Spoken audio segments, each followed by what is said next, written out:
A very good evening, ladies and gentlemen, and a very, very warm welcome to the Entrepreneur's third annual edition of 35 Under 35. You know, while these 35 images that you just saw and the people that you were just introduced to you is the class of 2019, but for us at Entrepreneur at the headquarters, it's a full year's work, meeting new entrepreneurs, finding out what they do, what is it that would actually make them bigger. And you know, the whole philosophy of this IP, which is Entrepreneur 35 Under 35, was developed to find such startup founders who would build an explosive and sustainable organization in the times to come.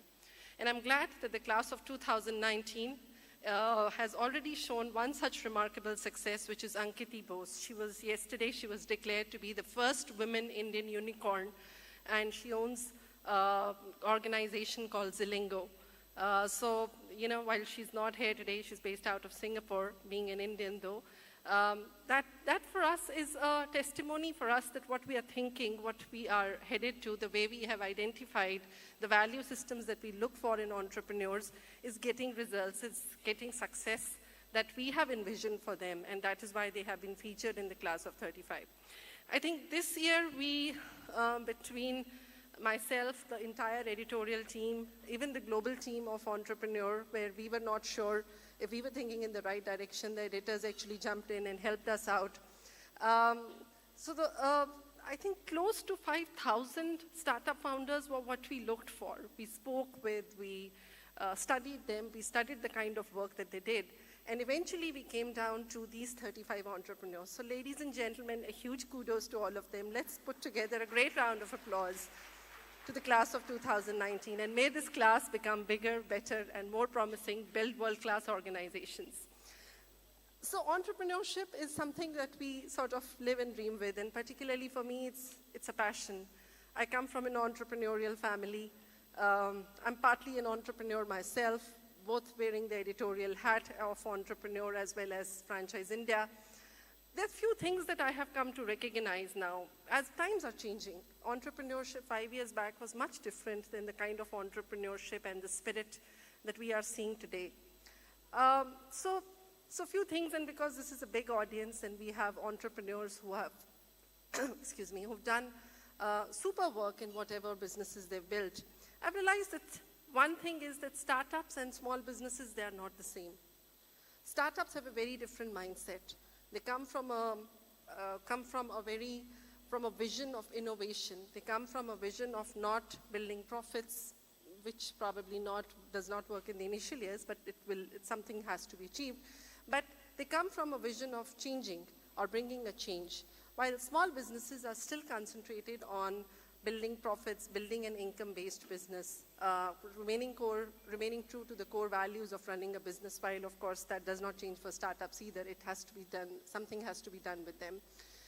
But there is one important thing that I've come to realize, that destruction and disruption are two different things, and both cannot be seen in the same light. And I think it's very important from India's point of view that we understand what's the difference today. So, you know, there was an editor's note that I wrote a few months back when I heard that Flipkart had been sold to Walmart. That was my first, and startups are themselves very young, I'm not. But that was my first stint with a startup. The Bansals were the first startup founders that I met. And for me, that was an end of a journey for a startup, where it got sold off to a foreign organization. That, of course, is not the end of the journey. We will see more startups becoming very large, huge, humongous organizations. Our cover page guy, Ritesh, though not here, is one of that story amongst us. But I think what we need to realize as startup founders, as owners, is that by destroying something, and we calling it disruption, is not going to help us. We cannot build a disruption by destroying a small business. It will not work in the long term. It will only lead to a very similar Flipkart story where somebody would see building a different dream out of it. What needs to be understood and what needs to be done is to create disruption which will bring change, which will bring values, or which will bring great success even to small businesses in the future.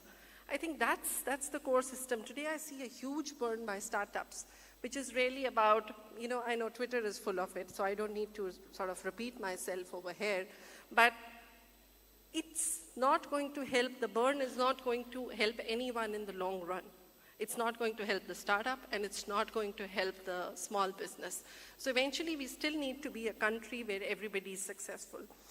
The third thing I've realized, and this is very important, at least from my point of view, that creation and transformation are both different value systems of entrepreneurship.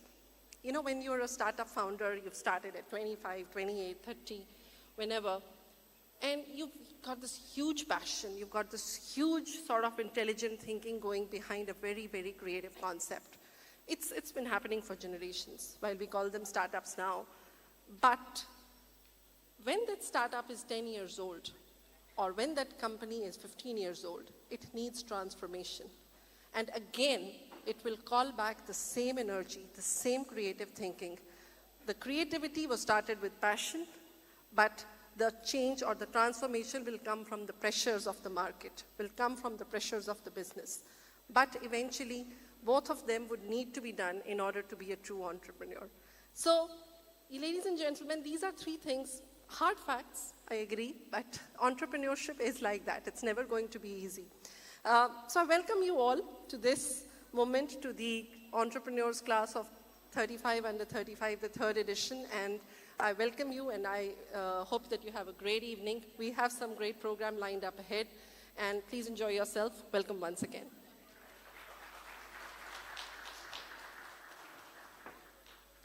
Thank you, Ritu. That was truly insightful, especially for a person like me who